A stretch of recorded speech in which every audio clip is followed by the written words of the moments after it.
Milyonaryo, iiwan nga ba ng kanyang asawa para sa isang tricycle driver? Nagising si Helena sa isang nakakabulahaw na sigaw. Ang tanga-tanga mo! Simpleng kape hindi mo pa magawa. Dahil dyan, you're fired. Lumayas ka sa harapan ko. What are you waiting for? Layas! Rinig niyang sigaw ng asawa. Galit na naman si George. Ang aga-aga. Napailing ang dalaga dahil wala pang 8:00 ay galit na naman ang kanyang asawa. Napagdesisyonan niyang bumangon na at tignan kung ano ba ang nangyari. Bakit nag-init ang ulo ni George? Pagpasok ng banyo ay tinitigan ni Helena ang sarili sa salamin. Nakita niya ang isang magandang maputing dalaga na puno ng kabaitan ang puso. Ngunit anong ginagawa niya sa piling ng isang mayamang arugante na walang ibang ginawa kundi sasantehin ang mga katulong dahil lang mali ang pagkakatimpla nila sa kape niya. Hindi naman ganon si George noon. Si George ay nagmula talaga sa isang mayamang pamilya. Sila ang pinakamayamang pamilya sa baryo nila. Kilala ang mga Santiago sa pagiging mapagbigay ngunit mapaghigante. Sanay silang nakukuha kung anuman ang gusto nila. Mayaman ika nga ng karamihan. Iba sa kanyang mga kamag-anak. Mabait si George. Matangkad ang binata. May malamlam na mga mata.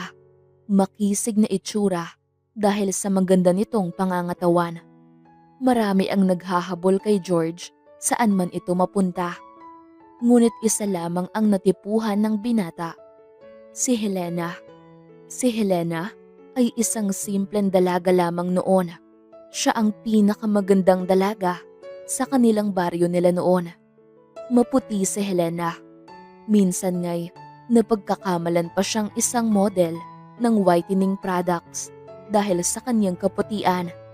Makinis din ang mga balat ng dalaga kaya't hindi maiisip ng iba na siya ay mula sa isang mahirap na pamilya.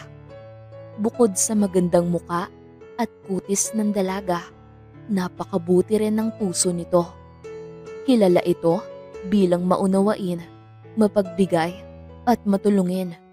Bawat taong nangangailangan ng tulong ay tinutulungan ng dalaga. Kaya't walang duda na makukuha niya ang atensyon ng isang George Santiago. Napabalikwas ang dalaga sa kanyang pagmumuni-muni nang muling marinig ang sigaw ng asawa. Ano ba? Wala namang may utak sa bahay na to? Mukha bang sunny side up yan? Sigaw ni George mula sa kusina. Agad na patakbo si Helena palabas ng kanilang kwarto. Naabutan niya ang isang kasambahay na nagpupulot ng mga bubog mula sa platong binasag ng kanyang asawa. Sir, pasensya na po. Hindi ko po talaga sinasadya. Parang awa niyo na po. Kailangan ko po ng trabahong ito. May sakit po ang 2 kong anak. Parang awa niyo na po. Maawa po kayo sa akin. Sa amin. Pagmamakaawang iyak nito. Nilapitan ng dalaga ang asawang walang tigil sa pagsigaw sa nakakaawang kasambahay. Han, tama na yan. Hayaan mo at ipagluluto kita ng paborito mong kakanin. Nakangiting banggit ng dalaga sa kanyang asawa. Ngunit nawala ang ngiti niya nang itulak palayo ni George ang kamay niya. I don't need your stupid kakanin. Kaya namimihasay ang mga yan dahil paulit-ulit mong pinapatawad. Sino bang nagpapasweldo ha? Ikaw ba? Di ba palamunin lang naman din kita? Tila nanliit si Helena sa kanyang narinig mula sa asawa. Hindi niya kailanman naisip na ito pala ang tingin sa kanya ng binata. Napaatras si Helena at parang maiiyak na. Hindi naman natinag si George at tuloy-tuloy ang pagsigaw nito na tila ba napakalaking kasalanan ang nagawa ng lahat ng tao sa kanya. Everyone in here is pissing me off. Magsama-sama kayong lahat, mga walang kwenta. Sigaw nito bago galit na umalis ng bahay upang pumasok ng trabaho. Dali-daling lumapit ang mayordomang si Aling Maria kay Helena. Anak, ayos ka lang ba? Nag-aalalang saad nito sa dalaga. Hindi pa rin makapaniwala si Helena sa narinig mula sa bibig ng asawa. Sa tagal nilang nagsasama, ngayon lang siya napagsalitaan ng ganon ng binata. Hindi niya kailanman akalain na ang George na minahal at pinakasalan niya ay pagsasalitaan siya ng ganon. Nak, mahinang tinapik ni Aling Maria ang dalaga. Tila natauhan naman si Helena at bumalik sa realidad. Hindi ko po alam, Manang. Sa tagal naming nagsasama ay ngayon lang ako napagsalitaan ng ganon ni George. Mahinang sambit ng dalaga. Sumang-ayon naman ang matanda. Baka ay stress lang yun, anak, dahil sa negosyo. Alam mo naman na siya ay tinutulak ng ama niyang pagbutihin, lalo ang lagay ng mga hotels nila sa Manila. Baka nag-away na naman sila ni Don Gregorio kaya siya ay mainit ang ulo. Pagpasensyahan mo na ang alaga ko, ha? Mahinang sambit ng matanda. Napatango na lamang si Helena. Alam naman niyang maraming problema ngayon sa kumpanya. Ngunit sapat ba ito para pagsalitaan siya ng ganon ng asawa? Hindi niya alam sa totoo lang. Akyat na po muna ako, Manang. Paalam ng dalaga. Nilingon niya ang umiiyak na dalaga na sinasante ng kanyang asawa. Pasensya ka na, Aida. Bago ka umalis ay umakyat ka sa kwarto ko, ha? Malambing na bilin ni Helena. Ayaw man niyang tanggalin ang dalaga ay wala siyang magawa dahil baka lalong magalit ang asawa kapag nakita pa itong nagtatrabaho para sa kanila. Pag-akyat ng kanilang silid ay napaisip si Helena. Bakit kaya galit na galit ang asawa niya ngayong umaga? Wala naman itong nabanggit sa kanyang problema kagabi at tila ay ayos pa ang timpla nito bago sila matulog. Naalala ni Helena ang dating George. Mabait ito at mahaba ang pasensya. Sa 10 taon nilang pagsasama, ngayon lang niya ito nakitang ganun kagalit. Naalala niya pa noong nililigawan pa lamang siya ng binata. Palagi itong may daladalang bulaklak at prutas para sa kanya at kanyang pamilya. Anak, nandito si George. Halika, pasok ka, iho. Saad ng kanyang ina. Hindi naman sa ayaw niya sa binata noong una. Ngunit may ibang tinitibok ang puso ng dalaga noong mga panahong nililigawan siya ni George. Palabas na po, Nay. Mahinhin na saad niya.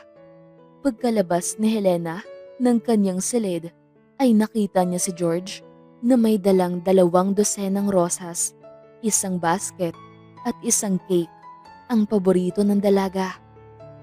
Magandang umaga, Helena. Sana ay hindi kita naabala. Nakangiting saad sa kanya ng binata. Magandang umaga din sa iyo, George. Sana ay hindi ka na nag-abala. Nakakahiya naman. Araw-araw ka na lang na may daladalang prutas at bulaklak para sa akin. Nahihiyang sagot ni Helena. Ilang linggo na ring nanliligaw sa kanya si George. Maraming dalaga ang naiinggit kay Helena dahil kay George. Marami naman ang nagsiselos kay George dahil ito ay pinaglalaanan ng pansin ni Helena. Naku, nahihiya lang yan, George, kaya yan ganyan. Sabat ng kanyang ina. Mukhang may pupuntahan ka. Maaari ba kitang samahan? Nakangiting tanong ni George. Oo. Magtitinda kasi ako ng kakanin sa plaza. Mainit ngayon. Sigurado ka bang gusto mong sumama? Tanong ni Helena sa binata. Walang pag-aatubiling tumango ang binata habang nakangiti sa dalaga. Bagamat ayaw isama ni Helena si George sa plaza dahil siya ay hindi komportableng isama ito habang nagtitinda sa ilalim ng tirik na araw ay wala naman siyang magagawa. dahil iba na ang tingin ng kanyang ina. Para bang ito ay nagbabanta na palalayasin siya kung hindi pagbibigyan ang binata. Sige George, isasama na lang kita. Nakangiting saad ni Helena kay George. Pagkarating sa plaza ay inilatag na ni Helena ang dala nilang mga bilao sa isang mesa. Dahil kasama si George, hindi lang mga lalaki ang nagkukumahog na pumila para sa kanyang paninda. Mukhang maganda ang benta ngayon dahil kay George ha. Isip-isip ng dalaga. Helena, bilhin ko na tong kalahating bilao. George, pagbilhan naman ako ng 10 suman. Helena, pag binili ko ba lahat yan ay makikipag-date ka na sa akin? George, ang lambot naman ng mga kamay mo. Sabay-sabay, nahirit ng kanilang customers. Hindi ito magkanda-ugaga sa kanilang nakikita. Ang dalawa sa pinakamaganda at gwapo sa kanilang baryo ay nagsama upang magtinda ng kakanin. Sinong hindi magkakagulo? Wala pang 1 oras ay ubos na ang paninda nila. Kaya naman, bago pa ang tanghalian, ay papauwi na sana ang dalaga. Muli namang nabalik sa realidad ang isipan ng dalaga nang marinig si Aling Maria. Anak, handa na ang sasakyan. Saad ni Aling Maria habang binubuksan ng pinto. Nang mabuksan ni Aling Maria ang pinto, ay bumungad sa kanya ang napakagandang si Helena. Naku anak, napakaganda mo. Bagay na bagay sa'yo ang dilaw. Sigurado akong matutuwa niyan ang asawa mo. Naku, baka bigla kayong makabuo niyan mamaya pagka-uwi niyo. Nagbibirong sabi ni Aling Maria. Namula naman ang pisngi ni Helena sa sinabi ng matanda. Iyon naman talaga ang plano nilang mag-asawa. Ang magkaroon ng 3 anak, 1 babae at 2 lalaki. Pero halos 10 taon na silang sumusubok na bumuo ng pamilya ay wala pa rin. Siguro, isa yun sa mga ikinasasama ng loob ng kanyang asawa. Wala pa silang anak kahit higit 10 taon na silang kasal. Naku manang, aalis na po ako at baka magkasalasihan po kami ni George. Nagmamadaling saad ni Helena. Mabilis lang ang naging biyahe ni Helena papunta sa opisina ni George. Wala nang masyadong tao sa building dahil halos 7:00 na rin ng gabi at halos lahat ng empleyado ay nagsiuwian na. Magandang gabi po, Kuya Guard. Andyan po ba si George? Nakangiting tanong ni Helena sa gwardya. Halata ang gulat sa mukha ng gwardya. Tila ba hindi nito alam kung ano ang sasabihin sa dalaga sa harapan niya. Ma'am, nasa taas pa po. Alam po ba ni sir na pupunta kayo? Kinakabahang tanong ni Kuya Guard. Naku, hindi po. Surprise po ang pagbisita ko sa asawa ko. Ito po pala, Biko oh. Pasalubong niyo po sa pamilya niyo. Nakangiting sabi ni Helena. Sinuklian naman siya ng kinakabahan at hindi mapakaling ngiti ng gwardya. Bagamat nagtataka sa kilos ng guard, ay tumuloy na si Helena sa pag-akyat papunta sa opisina ng kanyang asawa. Habang papaakyat ng elevator, tila ba may namumuong kaba sa dibdib ni Helena. Hindi niya maintindihan kung kinakabahan ba siya o na-e-excite lamang dahil makikita niya ang ngiti sa muka ng asawa. Nang tumunog ang elevator, ay dahan-dahan siyang lumabas dito. Dala-dala ang isang maliit na bilao na may lamang biko na paborito ng kanyang asawa. Malapad ang ngiti ni Helen habang papasok sa opisina ng asawa. Ngunit bigla rin itong naglaho sa kanyang nakita. Nabitawan ng dalaga ang bitbit na bilao na siyang gumulat sa 2 tao na nasa harapan niya. Helena, anong ginagawa mo dito? Gulat na tanong ni George sa asawa habang ibinubutones ang kanyang polo. Hindi makapaniwala si Helena sa kanyang nakita. May ibang kahalikan ang asawa niya sa opisina nito At kung hindi pa dumating sa Helena, ay malamang hindi lang halik ang magagawa ng dalawa. Pagkaharap ng babae kay Helena, mas lalong nagulat ang dalaga. "Charmaine?" Nanlulumong tanong ni Helena. "I'm sorry, I have to go." Nagmamadaling tugon ni Charmaine habang bitbit ang heels niya. Si Charmaine, ang ex ni George, na gustong-gusto ng pamilya ng binata para sa kanya. Matagal na nagsama ang dalawa dahil nga ay gusto sila ng pamilya ng isa't isa. Kaya lamang sila naghiwalay ay dahil sa pagloloko ni Charmaine kay George. Nagkaroon ito ng bagong nobyo sa Amerika habang nag-aaral ito doon. Hindi makapaniwala si Helena na ang babaeng sisira sa relasyon nila ay ang dating kasintahan ng asawa. Matagal nang hiwalay ang dalawa, kaya kailanman ay hindi pumasok sa isip ng dalaga na kaya siyang lokohin ng kanyang asawa sa dating kasintahan pa nito. "Han, please, let me explain." Nagmamakaawang sabi ni George. Walang ibang pumasok sa isipan ni Helena. Para siyang pinagbagsakan ng buong mundo at binuhusan ng napakalamig na tubig. Hindi siya makapag-isip ng maayos. Wala siyang ibang gustong gawin kundi umalis sa opisina ng asawa at umuwi. Ngunit pati mga paa niya'y hindi nakikisama sa kanya. Nakatitig lamang siya sa asawa habang tuloy-tuloy ang luha sa pag-agos mula sa mga mata niya. Ang akala niyang masusupresa ang asawa ay siya pala ang sosorpresahin. Para siyang sinampal at sinapak sa sakit na nararamdaman niya. "Bakit?" Isang salita lamang ang lumabas sa bibig ng dalaga. "Bakit? Bakit niya ako niloko? Bakit niya nagawa yun sa akin? Bakit kay Charmaine? Bakit nandito si Charmaine? Bakit may namamagitan sa kanila ulit? Bakit ako niloko ni George?" Walang ibang lumabas sa bibig ni Helena kahit ang dami niyang gustong sabihin sa asawa. Ang dami niyang tanong. Gusto niyang murahin ang binata. Ngunit tila ba siya ay kandilang upos na biglang naubos dahil sa nakita niya. "Han, please let me explain. It's not what you think." Pagdepensa ni George. Hindi pa rin makapaniwala si Helena sa kanyang nakita. Kailan pa siya niloloko ni George? Habang abala sa pag-iisip ang dalaga, ay bigla niyang nakitaan ng takot sa mga mata ang asawa. "Han, anong nangyayari sa'yo? Bakit may dugo?"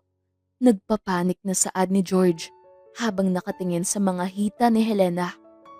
Tinignan ni Helena kung ano ang tinitignan ni George at kitang-kita ang kulay pula sa bestidang dilaw na suot niya. Ang pinagtataka niya lamang ay bakit may dugo na nagmumula sa pagitan ng mga hita niya. Maaari bang biglang nakaramdam ng kirot si Helena sa kanyang tiyan? Bigla itong napaupo habang namimilipit sa sakit. Napasigaw ang dalaga sa sakit na nararamdaman niya ngayon. "Han, ano nangyayari? Guard, help us here!" Malakas na sigaw ni George habang humihingi ng tulong. Walang ibang naririnig si Helena kundi ang mabilis na tibok ng kanyang puso. Huwag naman sana ang iniisip niya. Iyon ang huling naaalala ni Helena bago siya nawala ng malay. Ilang oras walang malay si Helena. Puting kisame. Ayan ang bumungad sa kanya pagmulat niya ng kanyang mga mata. Nasaan siya? Bago pa maisalita ang mga iniisip niya, ay naramdaman niya ang mahinang pisel sa kamay niya. "Han, how are you?" Mahinang tanong ni George habang pinipisel ang kamay ng asawa. Tinitigan niya lamang ito dahil hanggang ngayon ay hindi niya alam kung ano ang nangyari. Bakit siya nasa ospital?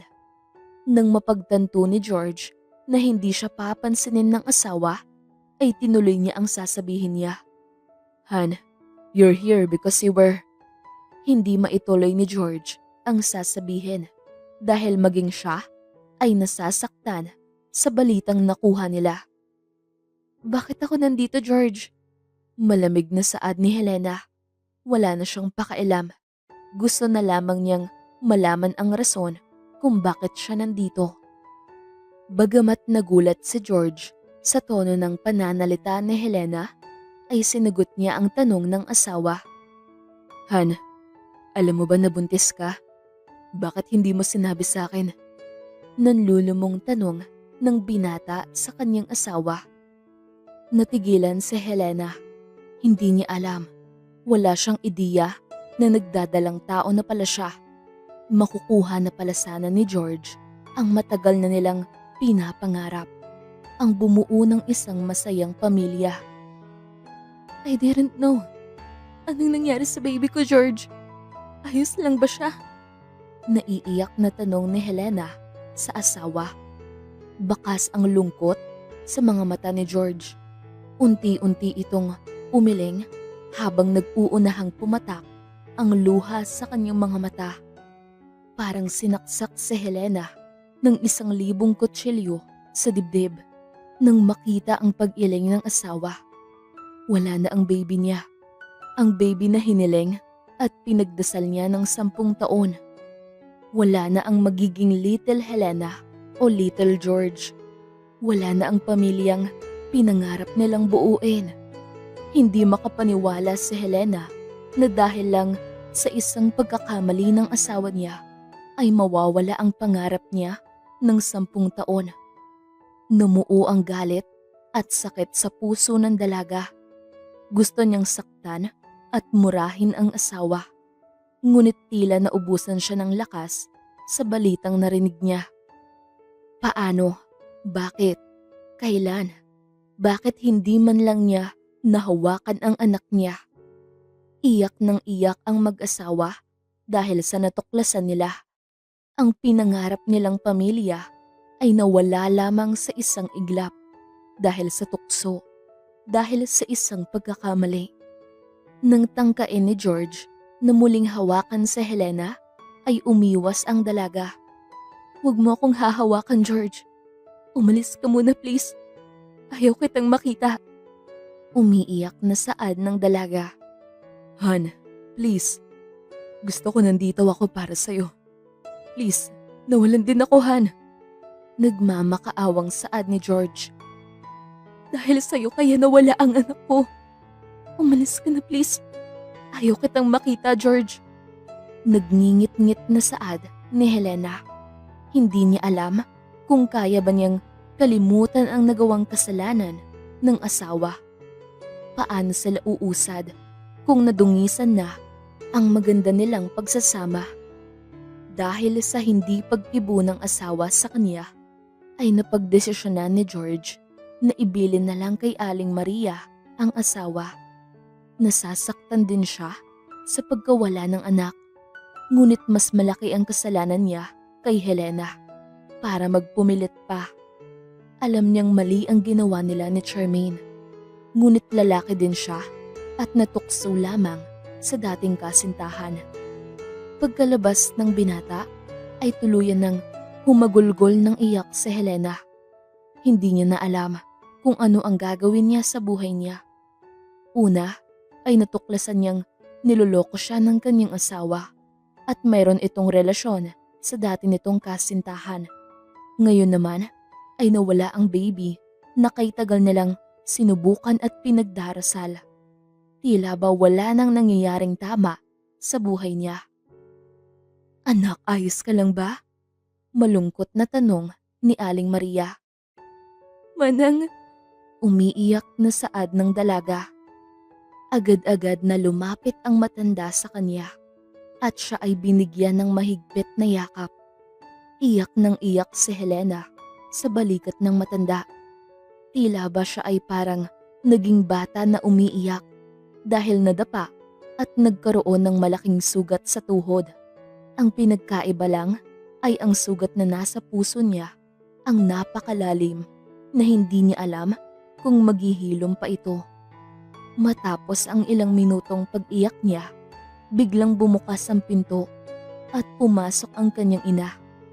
Matagal-tagal din niyang hindi nakita ang ina dahil sa paglipat nila ni George ng bahay sa Maynila. Anak, malungkot na saad ng kanyang ina. Bagamat kakatahan pa lamang ni Helena mula sa pagkakaiyak, muling humagulgol ang dalaga pagkakita sa kanyang ina. Dali-daling niyakap ng kanyang ina sa Helena. Alam ng kanyang inay na gustong gusto ng magkaanak ng kanyang anak. Noon pa may mahilig na ito sa bata at pinangarap magkaroon ng sariling pamilya. Nang malaman ang nangyari sa anak, ay agad itong lumuwas ng Maynila para damayan at suportahan ang anak sa mahirap nitong pinagdaraanan ngayon. Pagkatapos umiyak ay magang-magana ang mga mata ni Helena at pulang-pula ang ilong nito. Sinabi na rin niya sa kanyang ina kung ano ang kasalanang nagawa sa kanya ni George. Naku, kung alam ko lang na lolokohin kanyang animal na yan, ay sana hindi ko na pinilit siya ang piliin mo noon. Napakaraming binata ang pinangarap na mapunta sa sitwasyon niya noon. Tapos ay lolokohin ka lang niya ngayon. Humanda sa kanyang mister mo at makakatikim sa akin yan. Nang gagalaiting sabi ng nanay ni Helena. Bago pa muling makahirit ang nanay ni Helena, ay pumasok sa loob ng kwarto ang asawa nitong si George. Good morning po, Nay. Bati nito sa ina ng kanyang asawa.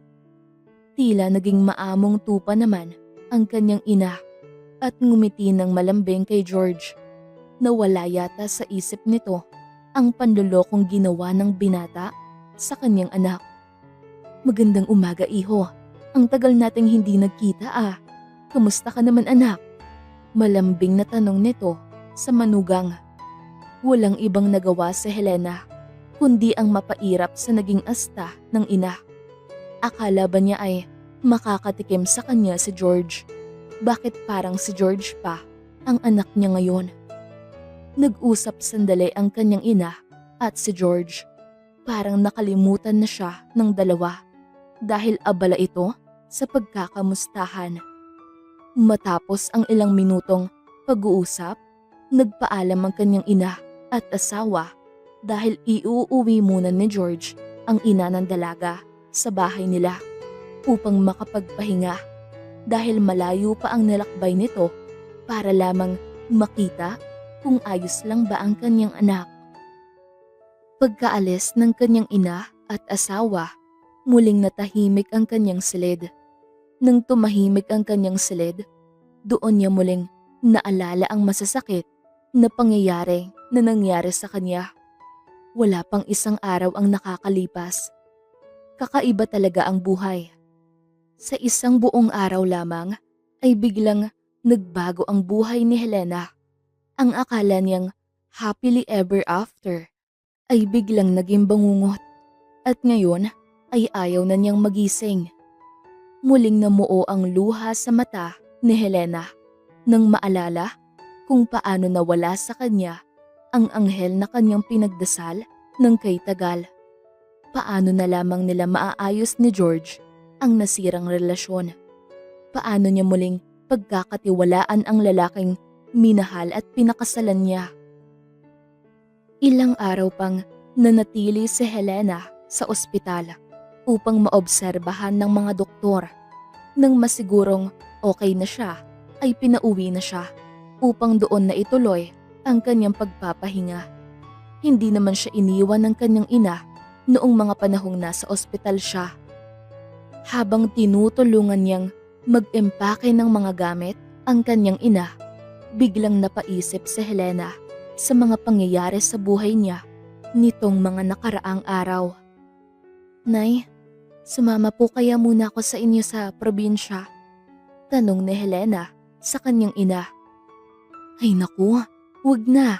Dumito ka na at mas maraming magbabantay sa'yo rito. Isa pa, mas maginhawa ang buhay mo dito kaysa doon sa probinsya. Saad ng kanyang ina. Ayaw ni Helena. Gusto niyang umuwi sa probinsya dahil hindi niya alam kung papaano muling haharapin o tatabihan ang kanyang asawa. Sige na, Nay. Gusto ko lang po munang umuwi sa probinsya. Namimiss ko na po yung sariwang hangin doon. Yung amoy ng bukid. Sige na po. Pagmamakaawa ni Helena sa ina. Pilit binabasa ng kanyang ina ang tunay na rason sa pagmamakaawa ni Helena. Hindi niya mabasa ang mata ng anak.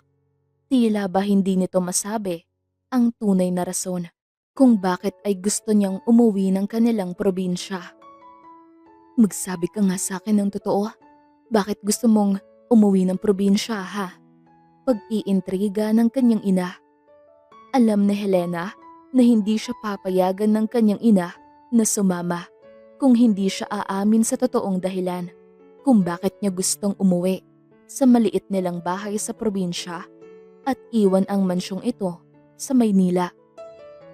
Hindi ko po kasi alam kung papaano maling pakikisamahan si George. Nay, durog na durog pa rin po ang puso ko sa pagkawala ng anak namin. Nasira po ang pangarap kong pamilya bago pa po ito magsimula dahil niloko ko ng asawa ko. Ang sakit po, Nay. Paano ko po ba kakalimutan ang nangyaring ito kung nakakulong ako dito? Umiiyak na saad ng dalaga. Ayaw man niyang umiyak ay hindi na niya napigilan ang sakit na nararamdaman niya. Anak, hindi mo maaayos ang problema niyong mag-asawa kung tatakasan mo ang problema.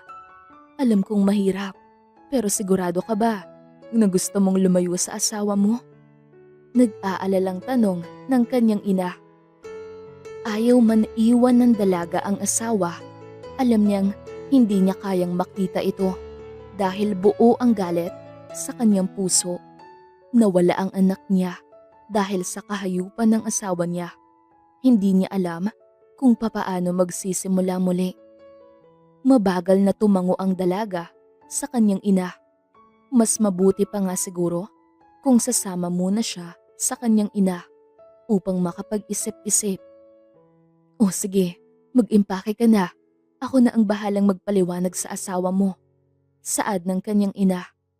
Agad-agad na nag-impake ang dalaga. Kaunting damit lamang ang gusto niyang dalhin dahil wala naman siyang balak na tuluyang iwan ang asawa. Mahal niya si George, ngunit hindi niya alam kung papaano muling titignan sa mata ang asawa matapos ang nangyari sa pagitan nilang dalawa. Maya-maya pa ay may narinig siyang katok. Helena, mahinang sambit ng kanyang asawa. Ito ang ayaw niya. Ayaw niya sanang makita ang asawa at magpaalam pa dito. Kung kaya niya lang ay hindi siya aalis dahil sa pagmamahal sa lalaki na nasa harapan niya. Hindi siya sumagot sa tawag ng binata. Sasama ka raw kay inay sa probinsya? Han, please don't leave me. Pagmamakaawa ni George. Nag-unahan na sa pagtulo ang mga luha ni Helena. Hindi niya kayang makitang ganito si George. Alam niyang kailanman ay hindi sanay magmakaawa ang binata. Kaya naman nasasaktan siyang makita itong nagmamakaawa para lang hindi siya umalis. Huwag mo na akong pahirapan pa, George. Hindi kita kayang makita. Dahil sa'yo at kay Charmaine, nawala ang anak ko. Nawala ang anak ko, George. Umiiyak na sumbat ni Helena. Ngayon lamang niya nasabi kay George ang gusto niyang sabihin. Ayaw na ayaw ni Helena na makapagsalita ng anumang masakit na salita sa asawa. Please, Han. Hindi ko sinasadya. Mahal na mahal kita, Helena. Hindi ko na uulitin. Please, magsimula tayo ulit, Helena. Umiiyak na pagmamakaawa ni George. Walang duda ang pagmamahal ng binata sa dalaga. Kailangan ko to, George. Kailangan natin to. Kung gusto mong maayos tayong muli, kailangan ko ng oras para mag-isip tungkol sa atin. Umiiyak na pakiusap ni Helena. Ayaw mang paalisin ni George ang asawa, ay alam niyang wala naman siyang magagawa kundi pumayag sa gusto nito. Siya ang may kasalanan kung bakit nagkakaganito ang asawa niya. Kung hindi siya nagpatukso, ay hindi naman makukunan ang asawa at mawawala ang baby nila. Dahan-dahang tumango si George at hinalikan ang noo ng dalaga. Mahal na mahal kita, Helena. Please, bumalik ka sa akin, sabi ng binata bago tuluyang lumabas ng kwarto. Napahagulgol naman ng iyak ang dalaga. Pinagpatuloy na niya ang pag-eempake ng kanyang mga gamit dahil baka sila ay gabihin na ng kanyang ina. Habang nasa biyahe ay napapaisip sa Helena kung ano kaya ang mangyayari sa 2 linggong pananatili niya sa baryo nila. Ang baryo kung saan niya unang nakilala si George. Ang baryo kung saan nabuo ang istorya ng pagmamahalan nila. Matutulungan ba siya nitong mapatawad ang ginawa ng asawa?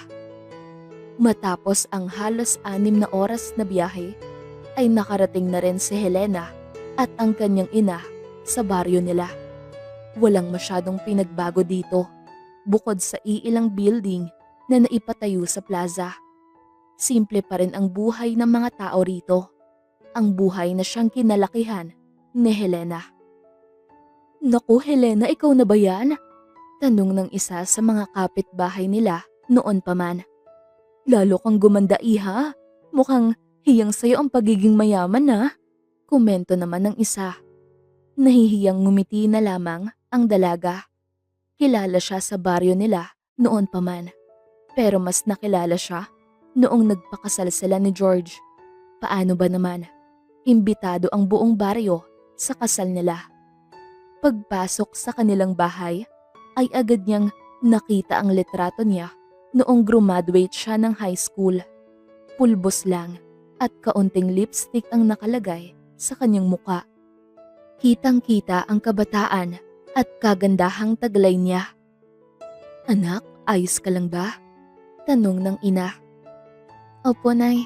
Medyo napagod lang po ako sa biyahe. Pwede pa rin po ba ako sa kwarto ko? Saad ni Helena. Oo naman. Sige at magpahinga ka na. Ako na ang magsasabi sa asawa mo na ligtas tayo nakarating dito. Sagot ng kanyang ina. Matapos magpaalam sa ina, ay dumiretso na si Helena sa kwarto niya noong dalaga pa lamang siya. Bagamat nakapangasawa ng mayaman, hindi tumanggap ng malaking pera ang kanyang inay mula sa kanilang mag-asawa. Gusto kasi ng nanay niya yung ganito lang, yung simpleng pamumuhay. Ang tanging pangarap lang naman ng inay niya ay ang maginhawang buhay para sa kanya. Kontento ito sa buhay na ibinigay ng kanyang ama noong nabubuhay pa ito. Ganon din naman si Helena. Simple lang ang gusto niya sa buhay. Bata pa lamang ay naniniwala na siya sa mga fairy tales at happy endings. Nakita niya kasi kung paano magmahalan ang mga magulang niya. Kahit hirap sa buhay, ay hindi niya kailanman nakitang magtalo ang mga magulang niya dahil lamang sa pera. Palagi niyang nakikita itong nagsasayaw sa kusina sa tugtog ng mga love songs na piniplay sa radyo. Minsan pa nga'y nakikita niyang nagkikilitian ang mga magulang niya sa sala. Ganon ang gustong buhay ni Helena. Simple, ngunit kontento. Ngunit sa pamimilit ng ina sa kanya na sagutin si George, sa katagalan ay tuluyan na ring nahulog ang puso ng dalaga sa binata. Kaya naman siya ay pumayag ng magpakasal. Kailanman ay hindi sila nagkaproblemang mag-asawa. Masaya ang naging pagsasama nila. Ngunit nitong mga nakaraang buwan ay tila ba may mga pagbabago sa kinikilos ni George. At doon nga natuklasan niya ang panlulokong ginagawa ng binata sa kanya. Habang inaalala ang mga pangyayari noon, ay unti-unti nang dinapuan ng antok ang dalaga. Pagkatapos magpalit, ay naghanda na sa pagtulog ang dalaga. Siguradong bukas ay marami ang magtatanong sa kanya dahil sa biglaang pag-uwi niya sa kanilang probinsya na hindi kasama ang asawa. Hinabukasan, nagising si Helena dahil sa ingay ng paligid niya. Ano ba? Huwag kayong maingay at baka magising ang anak ko. Rinig niyang saway ng nanay niya sa mga kumare nito sa bakuran nila. Bakit ba kasi biglang umuwi sa Helena, Mari? Hindi pa niya kasama si George. Hiwalay na ba silang mag-asawa? Tanong ng isa. Oo nga, hiwalay na ba? Naku, kung oo ay irereto ko agad kay George ang anak ko. Tugon naman ng isa. Kayo talaga, hindi na kayo nagbago. Hinatandaan niyo na ang pagiging tsesmosa niyo. Hindi pa hiwalay ang anak ko at ang asawa niya. Namiss lang ni Helena ang buhay sa bukid kaya nagpumilit na umuwi dito. Ang asawa naman niya ay busy sa negosyo nila sa Maynila. Kaya naman, hindi na nakasama sa pagbabakasyon ni Helena. Ikaw Marites, 10 taon nang kasal ang anak ko at si George, parang gusto mo pang sulutin ng anak mo ang manugang ko? Iritableng tanong ng kanyang ina. Pasalamat na lamang sa Helena dahil pinagtakpan ng kanyang ina ang kanyang pag-uwi sa probinsya. Masyado na siyang maraming iniisip para asikasuhin pa ang mga tanong ng tsismosa nilang kapitbahay. Kaya nga siya umuwi sa probinsya para makapag-isip at makapagpahinga. Bago pa ulinin muli ng mga tanong ang kanyang ina, ay bumangon na siya upang bumati sa kanila. Magandang umaga po, mahinhing bati ng dalaga. Naku, ang ganda-ganda mo pa rin talaga Helena. Kamusta ka naman iha? Tanong ng isa sa kanila. Naalala niya ang babaeng ito. Isa ito sa mga kumare ng kanyang ina na palaging mabait at maganda ang pakikitungo sa kanya. Kailanman ay hindi siya siniraan o pinagsalitaan ng masama nito. Naalala niya pa ang panganay nitong anak, ang una niyang naging crush. Simula 6 na taong gulang pa lamang siya hanggang siya ay magdalaga.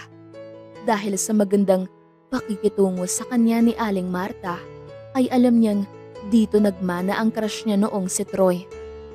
Magandang araw po Aling Marta. Ayos lang po ako. Kayo po, kamusta naman po kayo? Magalang na saad ng dalaga. Kahit naman pinagtsismisan siya noon ng ibang kumare ng kanyang inay dahil sa pagpapakasal niya sa isang Santiago, ay hindi kailanman naging bastos sa Helena sa mga ito. Bukod sa pagiging maganda, pinalaki siya ng kanyang ina na magalang at marespeto, mga katangiang nagustuhan sa kanya ni George at iba pang binata sa baryo. Ayos naman ako iha, palagi ngang nakikibalita sa akin si Troy patungkol sa'yo. Sigurado akong matutuwa yun kapag nalamang nandirito ka. Sagot ng matanda. Tanging ngiti na lamang ang naisagot ni Helena dahil hindi naman niya alam papaano sasagot sa sinabi ni Aling Marta. Nako, sige mamaya na mga kumare. Aasikasuhin ko muna itong anak ko. Anong gusto mong almusal anak? Malambing na tanong sa kanya ng kanyang ina. Pandesal po sana inay at gatas ng kalabaw. Nakangiting sagot ng dalaga. Dali-dali namang umalis ang kanyang nanay upang bumili ng mainit na pandesal at gatas ng kalabaw mula sa kapitbahay nila. Habang wala ang kanyang nanay, ay nilibot muli ni Helena ang kanilang munting bahay. Wala itong masyadong pinagbago, bukod sa bubong, kisame at pader nito. Noong nagpakasal kasi sila ni George, ay nagpumilit itong gawing semento ang bawat haligi ng bahay at palitan ang yero ng kanilang bubong. Nahinto ang kanyang pagmumuni-muni nang makarinig siya ng isang malakas na sigaw. Friend! Malakas na sigaw ni Patreng.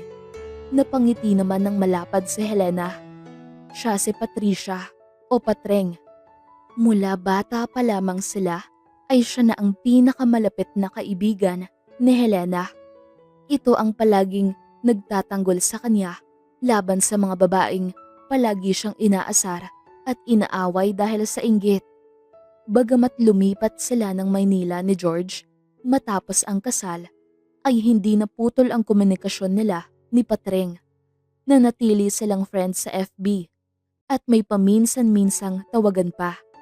Paminsan din ay dinadalaw siya nito sa Maynila kasama ang 2 anak nito. Patreng, mahinhing bati ni Helena. Parang hindi ka naman masaya na nakita ko. Bakit hindi mo ka sinabihan na uuwi ka? Nakasimangot na sabi ni Patreng. Biglaan din eh. Kamusta ka? Asan ang mga inaanak ko? Tanong ni Helena. Iniwan ko muna sa asawa ko. Sabi ko, siya na ang magatid dahil gusto kong makita kung totoo ba ang chismis na si Helena Santiago ay umuwi mag-isa. At ito ka nga. Bakit ka umuwi? May problema ba kayo ni paring George? Nag-aalalang tanong ni Patreng sa kanya. Alam ni Helena na hindi siya makakapagsinungaling at makakapagtago sa kaibigan. Bata pa lamang sila ay kilalang kilala na siya nito at alam niyang hindi siya titigilan ng kaibigan hanggat hindi siya nagsasabi ng totoo dito. Nang babae sa George, Patreng. Nahuli ko sila ni Charmaine sa opisina niya. Malungkot na sagot ni Helena. Kaunti na lamang ay maiiyak na siya dahil muli niyang naalala ang pagtataksil ng asawa. Ano? Aba, ang kapal ng mukha ng lalaking yan ha? Humanda sa akin yung kupal na yan kapag nakita ko. Ang kapal ng mukha niya. Pasalamat nga siya at siya ang pinili mo at hindi si Troy. Galit na saad ni Patreng. Alam niyang di tulad ng nanay niya na tumitiklop sa angking karisma ni George. Makakatikim talaga si George kay Patreng dahil sa panlulokong ginawa. Matapang ang kaibigan niya at handa itong ipagtanggol siya saan man sila mapunta. Hindi lang yun, Patreng. Nakunan ako. Hindi ko alam na buntis pala ako. Nalaglag ang bata nung gabing nahuli ko sila. Malungkot na dugtong pa ni Helena. Doon na tuluyang tumulo ang luha ng dalaga. Kahit halos 1 linggo na ang nakalipas, ay sariwa pa rin sa kanya ang kataksilang ginawa ng asawa at ang pagkawala ng kanilang anak. Hanggang ngayon ay hindi niya matanggap na wala na ang pamilya nila. Nasira na bago pa man ito mabuo. Helena, bakit hindi mo agad sinabi sa akin? Alam mo namang pupuntahan kita agad, lalo pat ganyan pala ang pinagdadaanan mo. Umiiyak na sabi ng kaibigan. Alam ko naman na abala ka rin sa pag-aasikaso ng taniman niyo ni pare at ng mga anak niyo. May buhay ka rin, Patreng, kaya hindi ko naman kayang abalahin ka pa. Nahihiyang sambit ni Helena. Ano ka ba? Para saan pat naging magkaibigan tayo kung hindi mo ko aabalahin sa oras na kailangan mo ng tulong? Lugot sa akin yung mister mo kapag nakita ko. Aba, kung hindi ba naman siya isa't kalahating hayop ay hindi ko na alam. Ano na ang plano mo ngayon? Bakit ka umuwi dito sa probinsya? Tanong ng kanyang kaibigan. Hindi ko rin alam, best friend. Gusto ko sana munang mapalayo kay George dahil hanggang ngayon ay hindi ko alam kung papaano ko siya pakikisamahan. Paano mo ba mapapatawad ang taong nanakit sa'yo at naging dahilan kung bakit nawala ang anak mo? Nahihiyang tanong ng dalaga. Hindi naman siya masagot ng kaibigan dahil kailanman ay hindi niya naisip na may lalaking kayang manloko kay Helena. Noong bata pa lamang sila, marami ang pumipila, mapansin lamang ni Helena. Bukod kasi sa napakagandang mukha nito, ay may napakabuti rin itong puso. Kaya ngayong nalaman niyang niloloko ng asawa ang kaibigan, gusto na lamang sumugod ni Patreng sa Maynila upang masuntok ang kumpareng nanloko kay Helena. Alam mo, Mars, hindi ko rin alam dahil kung ako lang niloko ni Patrick, ay baka iniwan ko na rin siya at hindi na babalikan. Kahit pa may mga anak kami, hindi ko kailanman masisikmura kapag niloko ko ng taong minahal at pinagkatiwalaan ko. Ikaw ba? Sa tingin mo ba ay kaya mo pang patawarin si George? Seryosong tanong ni Patricia sa kanya. Sa totoo lang ay hindi alam ni Helena ang gagawin. Siya man ay nalilito rin sa kung ano ba ang gusto niya sa buhay niya. Bago pa makasagot si Helena ay may narinig silang katok. Magandang araw, Patricia, Helena. Magiliw na bati ni Troy, ang anak ni Aling Marta, ang first love ni Helena. Hindi naman maitago ang mapanuksong ngiti ni Patring sa kanyang muka. Noon pa may si Troy na ang gusto niya para sa kaibigan. Mabait kasi ito at pogi. Matagal nang may gusto si Troy at Helena sa isa't isa. Ngunit takot ang binatang mabasted ni Helena at masira ang pagkakaibigan nila kung kaya naman ay hindi ito kailanman nanligaw sa dalaga. Hanggang ngayon ay binata si Troy. Hindi sumagi sa utak niya ang mag-asawa dahil isa lang naman ang tinitibok ng puso niya, si Helena. "Uy Troy, andyan ka pala. Halika pasok ka." Magiliw at masiglang bati ni Patricia bago bigyan ng nakakalokong tingin ang kaibigan. "Magandang umaga Troy, napadalaw ka." Mahinhing bati naman ni Helena. "Sinabi kasi sa akin ni inay na narito ka raw kaya naisipan kong bisitahin ka. Bakit biglaan yung pag-uwi? Ayos ka lang ba?" Nag-aalalang tanong ng binata. Bago pa makasagot ang dalaga, ay sumingit na si Patricia. Hindi talaga minsan matigil ang bibig ng kaibigan. "Ay naku, hindi yan okay. Niloko lang naman siya ng magaling niyang asawa. Kaya ngayon ay nandito sa probinsya para mag-isip-isip." Mahaba at tuloy-tuloy na sambit ni Patring. Bago magsalita ay binigyan ng masamang tingin ni Helena si Patricia. "Napakadaldal," isip-isip ng dalaga. Ayun, sinabi na lahat ni Patring. "Ikaw, kamusta ka Troy?" Tanong naman ni Helena. "Niloko ka ng asawa mo?" Galit na sambit ni Troy. Hindi makapaniwala ang binata sa kanyang nalaman. Napuno ng galit ang kanyang puso. Iniisip pa lamang niya na niloloko si Helena. Napakagandang babae ni Helena. Para kay Troy, si Helena ang pinakamagandang babae na nakilala niya. Kung siya ay bibigyan ng pagkakataong baguhin ang nakaraan, papakasalan niya at mamahalin habang buhay ang dalaga. At kailanman ay hindi papasok sa utak niya na lokohin at ipagpalit ito sa iba. Hindi alam ni Helena kung papaano sasagutin ang tanong ni Troy. Ngayong lumabas ito sa bibig ng isang lalaki. Para bang naging isang kahihiyan na lokohin ka ng iyong asawa. Nagsimulang mamuo ang mga luha sa mata ni Helena. Walang salitang lumabas sa bibig niya. Tanging pagtango lamang ang naisagot niya kay Troy. "Sira ulo yun ah. Bakit kanya niloko?" Galit na sambit ni Troy. Nagulat naman ang magkaibigan sa naging reaksyon ng binata. Matagal na silang magkakakilala at ngayon lamang nila ito nakitang ganito kagalit. Para bang ito ay nasapian ng kakaibang elemento. Nang mapansin ni Troy na tila ba natakot at nagulat ang dalawang dalaga sa naging reaksyon niya, ay bigla siyang natauhan. "Pasensya na. Hindi ko rin alam bakit ako ganito kagalit. Hindi ko lang matanggap na lolokohin ka ng Santiagong yun. Masyado kang maganda para lokohin at gaguhin niya ng ganito. Napakaswerte niyang siya ang pinili mo sa dami naming nanliligaw sa'yo noon."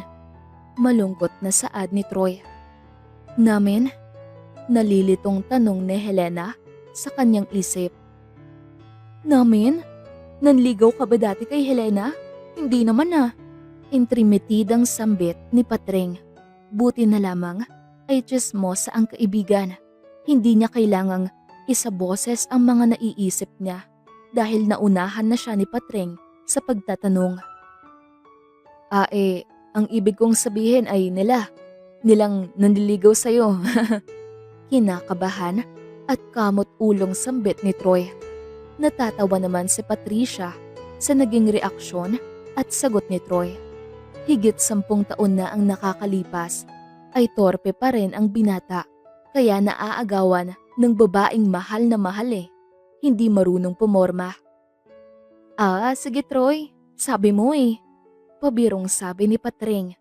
Hindi naman alam ni Helena kung ano ang gagawin at magiging reaksyon sa pang-aasar na ginagawa ng kanyang kaibigan sa kanilang kababata. Bago pa mapuno ng asaran ang buong bahay, ay biglang dumating ang kanyang ina. "Oh, narito pala kayong dalawa. Nag-almusal na ba kayo?" Tanong ng nanay ni Helena. At sa dalawang bisita, magalang namang tumango ang binata. Samantalang masiglang sumagot si Patricia. "Ay nako tita, hindi pa. Buti na lang dumating ka. Nagugutom na ako sa pinag-uusapan naming tatlo dito." Madaldal na saad ni Patricia. "Patring, may asawa't anak ka na pero kung makaasta ka dito sa bahay ko ay parang noong dalaga ka pa." Natatawang tanong ng nanay ng kaibigan. Kumain ang dalawang magkaibigan habang kinakausap ng ina ni Helena si Troy. Matagal-tagal na din pala noong huling bumisita si Troy sa kanilang baryo. Lumipat na kasi ito sa kabilang bayan dahil mas malakas ang kita niya roon bilang tricycle driver. Kahit tapos ng high school ang binata at may kakayahang kumuha ng scholarship para makapag-aral ng kolehiyo, ay ayaw naman nitong umalis sa probinsya nila dahil ayaw niyang iwanan mag-isa si Aling Marta. Helena, pwede ba kitang maaya sa plaza mamayang gabi? May mga kainan kasi doon ngayon dahil sa nalalapit ni piyesta. Pwede ka ring sumama, Patreng." Nahihiyang sabi ni Troy sa dalaga. Tinignan naman si Helena ng kanyang ina at ng kaibigan. Sa totoo lang, ay naiilang siyang lumabas kasama ang ibang lalaki, lalo pat kasal na siya. At sa kanyang biglaang pag-uwi na hindi kasama ang asawa. Kapag nakita sila ni Troy na silang dalawa lang, ay walang dudang pagpipiestahan silang dalawa ng mga tsismosa. "Tara na Helena, hindi mo ba namimiss ang piyesta sa probinsya? Isasama ko yung inaanak mo para mas malibang ka." Masiglang sabi ni Patricia sa kaibigan. "Oo nga anak, sumama ka na. Sigurado akong mag-e-enjoy ka doon dahil maraming mga tinda doon ngayon." Pagpipilit pa ng ina. Mukhang walang ibang magagawa sa Helena kundi umoo sa hinihiling ni Troy. Gusto rin naman niyang malibang habang nasa probinsya dahil ayaw niya talagang maalala ang nangyari sa Maynila. Maging ang telepono niya ay iniwan niya sa Maynila upang namnamin ang buhay sa probinsya. "Sige na nga, anong oras ba tayo pupunta?" Tanong ni Helena na nagbigay ng malapad na ngiti sa tatlong kaharap niya ngayon.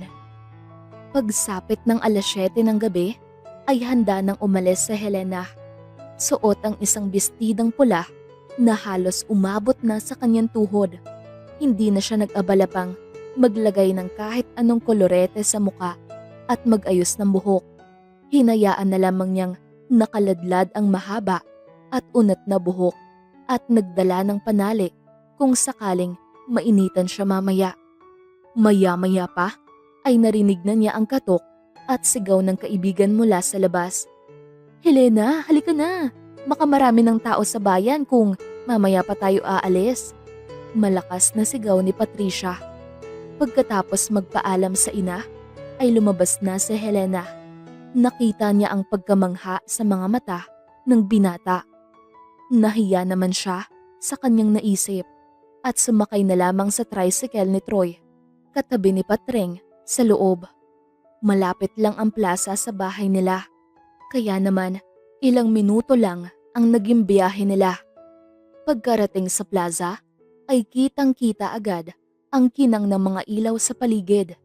Napakaraming ang mga tindang pagkain at kung ano-ano sa paligid.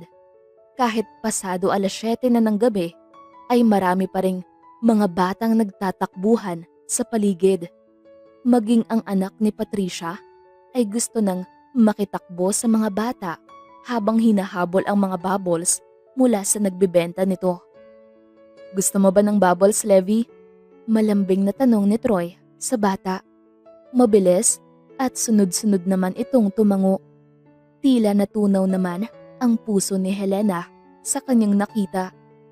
Umalis ang dalawa upang bilhan ang anak ni Patreng ng bubbles na kanina pa pinagkakaguluhan ng mga bata.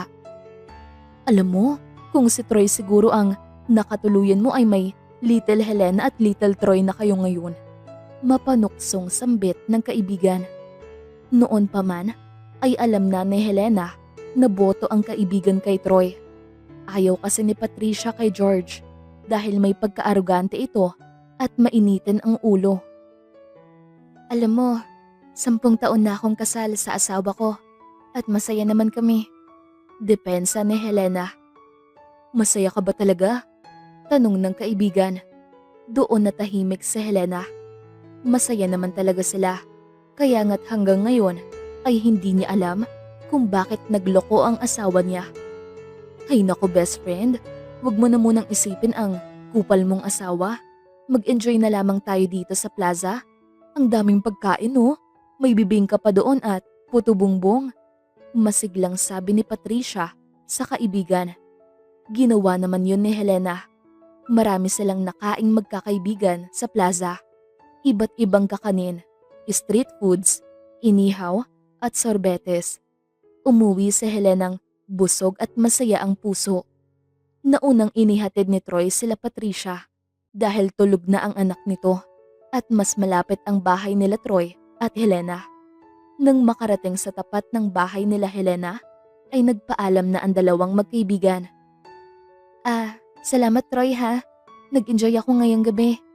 Nakangiting sambit ng dalaga sa kababata. Wala yon. Masaya talaga akong nandito ka muli, Helena. Malungkot man ako sa naging rason ng pag-uwi mo. Masaya naman akong nakita ka ulit ang mga ngiti mo ngayong gabi. Pwede ba kita ulit maaya sa isang gabi? Tutugtog kasi yung banda ng pamangkin ko sa plaza. Baka gusto mong manood. Aya ni Troy sa kanya. Wala naman sigurong masama kung lalabas kami. Magkaibigan naman kami noon. Isip-isip ni Helena. Oo naman. Sabihan mo lamang ako kung anong oras ha. Sige na, matutulog na ako. Salamat ulit Troy. Paalam ni Helena bago pumasok sa kanilang bahay. Pagkapasok ay nakita niya ang kanyang ina na naghihintay sa kanya. Habang umiinom ng paborito nitong mainit na kapeng barako. Inaya ka ulit ni Troy anak?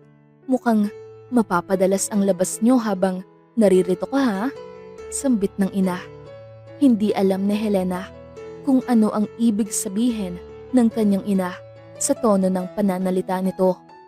Para sa kanya naman ay walang ibig sabihin ang paglabas nila ng kababata. Nay, magkaibigan lang ho kami. Tsaka para na rin po mas mabilis kong makalimutan ang nangyari sa Maynila. Nalilibang din naman po kasi ako dito sa probinsya. Lalo na't malapit na ang piyesta.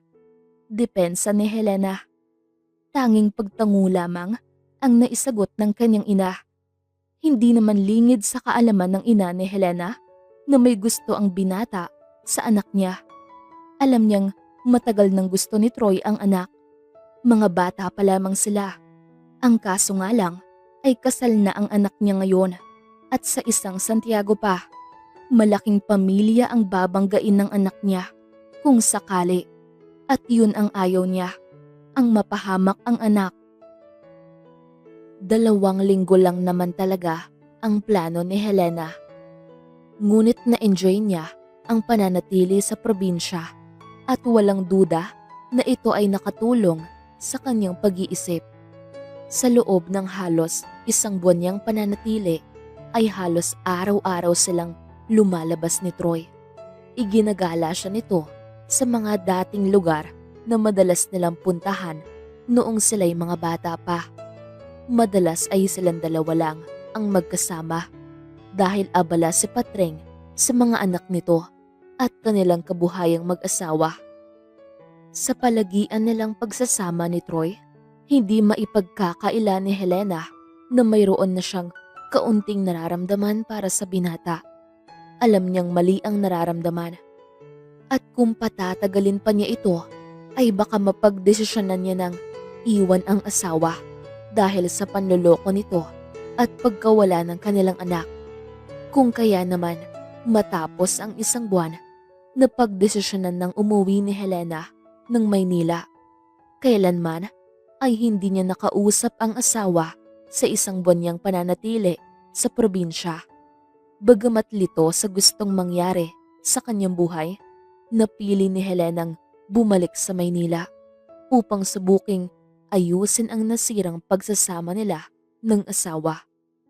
Habang naghihintay sa Helena ng kanyang sundo na ipinadala ng kanyang asawa, ay dumating si Troy. "Helena, aalis ka na raw?" Malungkot na tanong ng binata.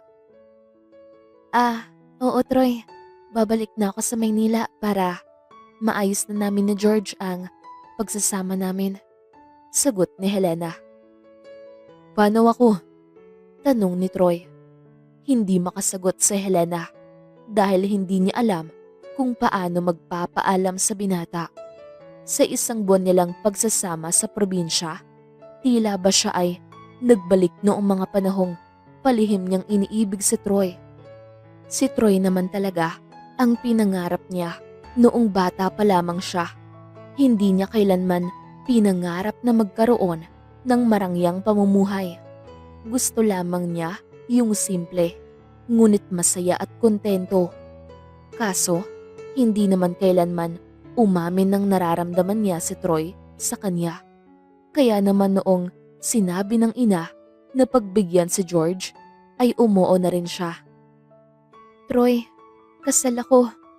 Malungkot na saad ng dalaga. Mahal niya ang asawa. Hindi niya ito papakasalan kung hindi niya ito mahal. Pero hindi niya itatangging na nahulog din ang loob niya sa binatang kaharap ngayon. Minahal ng batang Helena si Troy. Siya ang pinangarap nitong makasama habang buhay. Ngunit iba na ang panahon ngayon. Sa 10 taong pagsasama ni Helena at George, buong pusong minahal ng dalaga ang asawa. Minahal niya ito higit pa sa pagmamahal niya sa kanyang sarili. Ito rin ang dahilan kung bakit babalik na siya ng Maynila.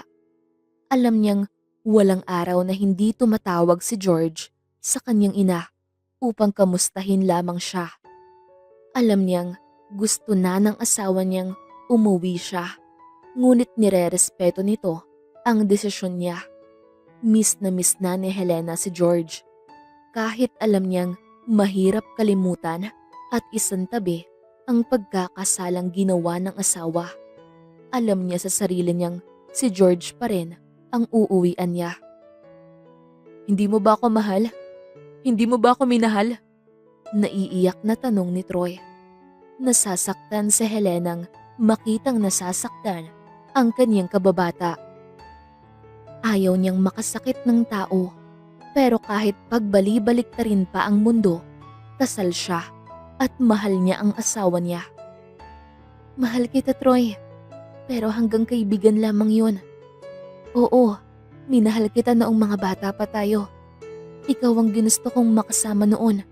At nitong mga nakaraang buwan, hindi ko itatanggi na nahulog din naman ang loob ko sa'yo. Pero kasal ako at mahal na mahal ko ang asawa ko. Troy, mahal na mahal ko si George." Umiiyak na sagot ni Helena. "Pero niloko ka niya. Dahil sa panloloko niya, kaya kayo nawalan ng anak." Sigaw ni Troy. Natigilan at nagulat si Helena sa inasta ng kababata. Bakit ganito ang reaksyon niya? "Alam ko Troy, kailanman ay hindi na yata mabubura sa isip ko ang panlolokong ginawa sa akin ng asawa ko. Pero hindi naman mabubura ng isang pagkakamali niya ang pagmamahalan at pagsasamahan namin sa loob ng 10 taon. Mahal ko ang asawa ko at alam kong mahal niya ako. Troy, hindi ko gustong saktan ka, pero matagal na tayong hindi pwede. Kasal ako Troy. I'm so sorry kung napaasa kita. Hindi ko sinasadya." Paghingi ng tawad ni Helena habang umiiyak. Akala ko Helena, ako na ang pipiliin mo ngayon.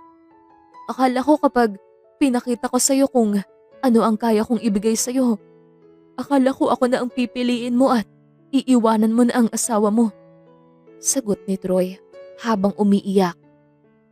Kita ang sakit sa mga mata nilang dalawa.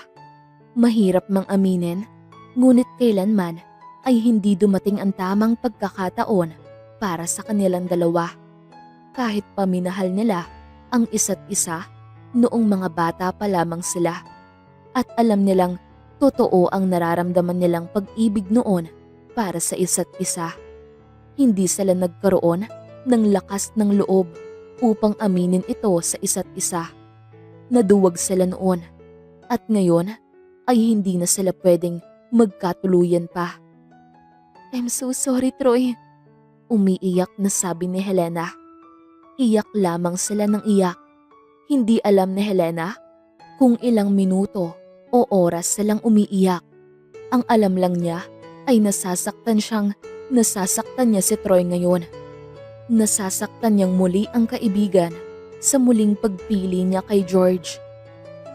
Matapos ang ilang minutong pag-iyak ng dalawa, nagpaalam na si Troy kay Helena.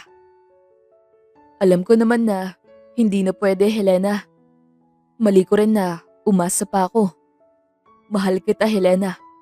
Palagi mong tatandaan na kapag sinaktan kang muli ng asawa mo, hindi ako magdadalawang isip na agawin ka sa kanya. Hindi ako nagpaubaya noon para lamang saktan ka niya ngayon. Alam kong mahal mo ang asawa mo at masaya akong pinipili mo siya ngayon dahil iyon ang Helenang kilala ko. Mag-iingat ka palagi, Helena. Hanggang sa muli. Huling sambit ni Troy bago sumakay sa tricycle nito at nagsimula ng mag-drive papalayo. Naiwang umiiyak si Helena. Alam niyang mabuting tao si Troy. Alam din niyang totoo ang sinabi nitong aagawin siya sa asawa kung muling magloko si George. Kilala si Troy bilang isang totoo sa kanyang mga binibitawang salita. Kaya naman alam niyang kapag nalaman nitong muling nagkamali ang asawa ay gagawin ng kababata ang lahat. Maagaw lamang siya nito kay George. Naabutan siya ng kanyang ina na umiiyak. Galing ito sa palengke upang padalhan siya ng mga kakanin at prutas na iuuwi niya sa Maynila. Bakit ka umiiyak? Ayaw mo pa bang umuwi? Papaalisin ko ba ang sundo mo? Nag-aalalang tanong ng ina. Nandyan na po ba si Mang Gener? Tanong ni Helena habang nagpupunas ng luha. Oo, isinabay na nga ako dahil nakita niya akong papasakay ng tricycle. Ano, uuwi ka na ba? Tanong ng kanyang ina. Opo, Nay. Miss ko na rin po ang asawa ko. Panahon na po para pag-usapan namin kung papaano namin maaayos ang aming pagsasama. Sagot ni Helena sa ina. Natuwa naman ang kanyang nanay sa naging sagot ng anak. Alam niyang naging malapit muli si Helena at Troy. Ngunit alam din niyang mahal ng anak ang asawa. Hindi niya kukumbinsihin sa Helenang pakasalan si George kung alam niyang makakasira ito sa buhay ng kanyang anak. Una pa lamang ay alam niyang mahal ng binata ang anak. Kaya noong nalaman niyang niloko nito ang anak ay nagalit talaga siya. Kailanman ay hindi niya akalain na lolokohin ng manugang ang anak niya dahil hindi iyon ang pagkakakilala nito sa binata. Nang mailagay na nila sa sasakyan ang lahat ng gamit ni Helena, ay nagbilin na ang kanyang ina sa kanya. Mag-iingat kayo sa biyahe, ha? Huwag na huwag mong kakalimutan na tawagan ako pagkarating niyo sa bahay para naman hindi ako mag-aalala sa inyo. Tsaka sabihin mo dyan sa asawa mo na ayus-ayusin niya lang, ha? Naku, isa pang pagloloko niya babawiin na kita sa kanya at ipapalapa ko siya sa mga buhayan ni Paring Gamo doon sa kabilang barangay. Bilin ng kanyang ina sa kanya. Hindi alam ni Helena kung matatawa ba siya o maiiyak sa bilin ng ina. Alam naman niyang mahal na mahal siya ng ina at wala itong ibang gusto kung hindi ang mapabuti at maging masaya siya. Salamat po, Nay, ha, sa pagpayag na magbakasyon muna ako dito para makapag-isip-isip. Mahal na mahal ko po kayo, Nay. Madamdaming sabi ni Helena sa ina. Halika nga dito. Mangiyak-ngiyak na sabi ng kanyang ina. Matapos ang ilang minutong yakapan at pagbibilin ng magnanay, ay inalalayan na ni Mang Giner si Helena pasakay ng van. Kamusta po kayo, ma'am? Miss na po kayo ni Sir George. May panunuksong sabi ni Mang Giner kay Helena. Miss ko na rin ho ang asawa ko. Malambing na sabi ni Helena. Medyo matagal ang naging biyahe nila dahil naabutan sila ng traffic sa daan. Makalipas ang ilang oras ay nasa tapat na sila ng mansyon nilang mag-asawa. Malalim ang naging paghinga ni Helena habang papasok sila ng kanilang bahay. Kinakabahan siya kung papaano muling pakikitunguhan ang asawa, lalo pat isang buwan din silang hindi nagkita at nag-usap. Bakit ho patay ang mga ilaw, Mang Giner? Naputulan ho ba tayo ng kuryente? Nagtatakang tanong ni Helena. Hindi ba nakapagbayad si Aling Maria ng ilaw? Natawa naman si Mang Giner at hindi na sumagot. Inalalayan na lamang niya ang dalaga papunta sa may garden nila. Nagtataka man ang dalaga ay sumunod na lamang siya. Habang papalapit sa may taniman niya ng rosa ay may nakikita siyang mga maliliit na kandila sa kanyang nilalakaran. Ano ito? Nakita niya ang asawang may hawak na bulaklak. Mga puting rosas ang mga paborito niya. Halata sa ngiti ni George na kinakabahan siya dahil wala siyang makitang reaksyon sa asawa. Natawa naman si Helena sa itsura ng asawa nang bigyan siya nito ng isang maliit na ngiti. Dahil sa simpleng ngiti at pagtawa ni Helena, tila ba nabunutan ng malaking tinik sa dibdib ni George. Hindi sapat ang salita para sabihin kung gaano niya kamiss ang asawa.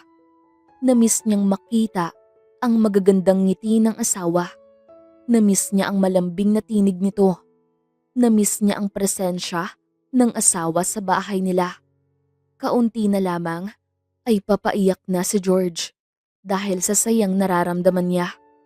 Hindi siya makapaniwalang babalikan pa siya ni Helena dahil sa nagawang kasalanan. Hi, Han. Mahinang bati ni George sa kanya. Namiss kita, Han. Malambing na sabi ni Helena. Nang marinig ni George ang tatlong salitang yun, hindi na niya napigilang yakapin ang asawa. Walang araw na hindi niya namiss ang asawa. Walang araw ang lumipas na hindi niya pinagsisihan ang pagkakamaling nagawa niya. Natukso lang naman siya kay Charmaine noon. Lasing kasi siya dahil sa stress niya sa kumpanya. Pero kailanman ay walang nangyari sa kanila. Noong nahuli sila ni Helena, iyon lamang ang ginagawa nila. Iyon ang una at huling pagkakataon na natukso siya sa ibang babae na hindi niya asawa. Mahal na mahal ni George si Helena. Bata pa lamang siya ay pinagmamasdanan niya ang dalaga tuwing siya ay nagagawi sa plaza. Naging sila lamang noon ni Charmaine ay dahil sa gusto ng kanyang lolo na pakasalan si Charmaine dahil sa koneksyon ng pamilya nito. Hindi rin naman siya mahal ni Charmaine. Ang totoo lang ay halos sexual lang ang naging relasyon nila. Kaya noong namatay ang lolo niya ay tinigil na rin nila ang ugnayang meron sila at niligawan si Helena. Masaya siya at sa dami ng nagkakagusto at nanliligaw sa dalaga ay siya ang pinili nito at pinakasalan. Hindi rin naman lingid sa kaalaman niya na noong nananatiling muli ang asawa sa probinsya para makapag-isip ay muling naging malapit sila ng kababatang si Troy. Masakit man para sa kanya ang isiping may ibang lalaki ang napapalapit sa asawa, tanging pag-asa lamang na sa kanya uuwi ang dalaga ang meron siya at hindi siya binigo ng asawa. Bumalik ito sa kanya at wala siyang ibang maramdaman kundi saya at pasasalamat. Ipinahanda ni George ang lahat ng paboritong pagkain ng asawa. Masaya naman silang pinanood ni Aling Maria at Mang Giner. Alam ng mag-asawang ito kung gaano kamahal ni George at Helena ang isa't isa. Masaya silang nalampasan ng mag-asawa ang pagsubok na nagdaan sa kanilang pagsasama. Ilang buwan na ang nakalipas magmula nang makabalik si Helena sa Maynila. Nadalaw na siya ng kanyang best friend at nasabi na rin nito ang gustong sabihin sa asawa. Nakabisita na rin sa kanya ang ina at masaya ito na naayos na nilang mag-asawa ang kanilang naging problema. Sa ilang buwan nakalipas, walang ibang ginawa ang mag-asawa kundi mag-banding at may paminsan-minsan na rin silang bakasyon. Kung hindi sila kilala ng mga kasama sa bahay, ay aakalain na bagong kasal sila sa kanilang akto. Eksaktong 5 buwan na ang nakakalipas nang makabalik si Helena sa mansyon at nagising na lamang siyang nasusuka. Dali-dali siyang tumakbo sa banyo at halos ilabas na niya ang buong sikmura niya. Napabalikwas naman ng bangon ang asawa niya. "Han, are you okay?" Nag-aalala at nagpapanik na tanong ni George sa kanya mula sa labas ng banyo. Nang hindi sumagot ang asawa at patuloy lang sa pagduwal, mas lalong kinabahan ang binata. "Han, please answer me or I'll wreck this door," sigaw ng binata. Ang OA, isip-isip ni Helena.